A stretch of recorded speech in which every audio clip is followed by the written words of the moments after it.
This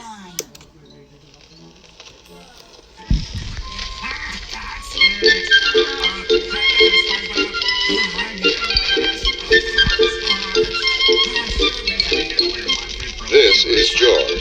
He lived in the zoo. He was a good little monkey, but he was very curious. He wanted to find out what was going on outside the zoo. One day, when the keeper was not paying attention, George got hold of the key for the cage. When the keeper discovered what had happened, it was too late. George was gone. Where was George? They looked for him everywhere, but they could not find him. George was hiding in the hay of his friend, the elephant.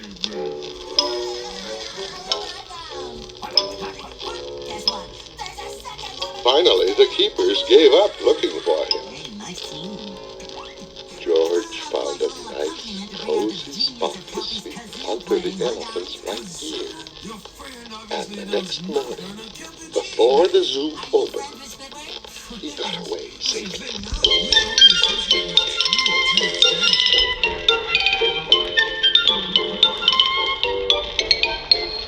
Once in the street, George felt a little scared. What should he do in the big city? Maybe he could find his friend, the man with the yellow hat, who had brought him over from Africa a long time ago. Only George did not know where he lived. There was a bus stopping at the corner. George had never ridden on one. Quickly he climbed a lamppost, jumped on top of the bus, and off they went. Now they were right in the center of the town. There was so much to see that George did not know where to look first.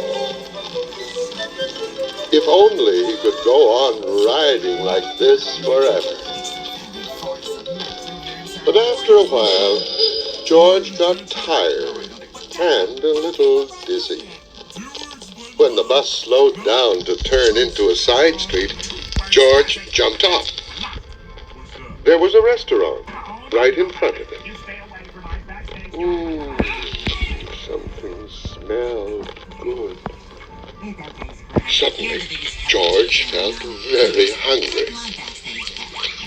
The kitchen door stood open, and George walked in. On the table was a big pot. Of course, George was curious. He had to find out what was in it. When the cook came back, he had a big surprise. Spaghetti was all over the place, and in the middle of it was a little monkey. George had been eating yards and yards, and had wound himself all up in it.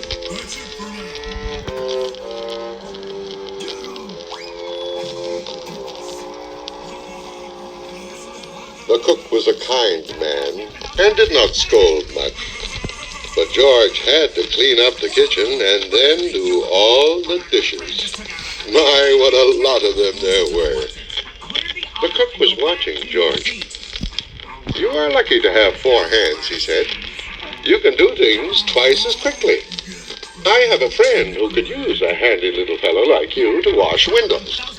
If you would like to, I will take you over to him." So they went down into the subway and took an uptown train to the cook's friend, who was an elevator man in a skyscraper. "Sure, I can use you, George," the elevator man said. "I will give you what you need for the job. You can start right away. But remember, you are here for washing windows. Never mind what people inside the house are doing. Don't be curious, or you'll get into trouble." George promised to be good, but little monkeys sometimes forget.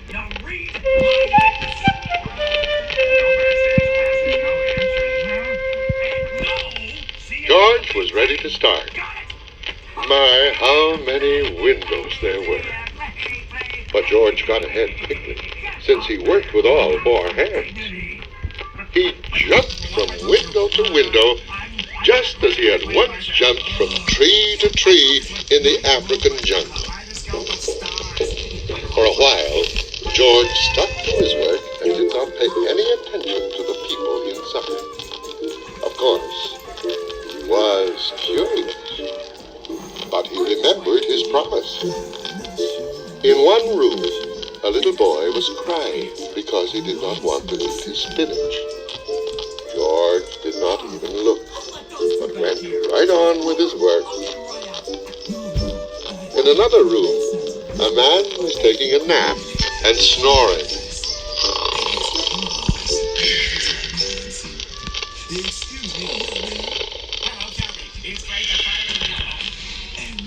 George was sorry it was not his friend, the man with the yellow hat. He listened to the funny noise for a while, then went on working.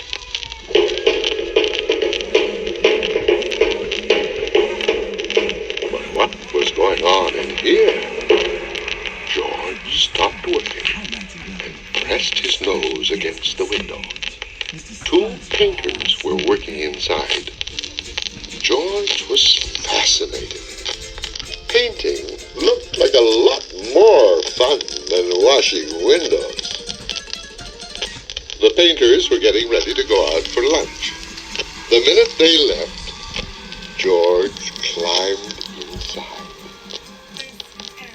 What wonderful paints and brushes they had. George could not resist.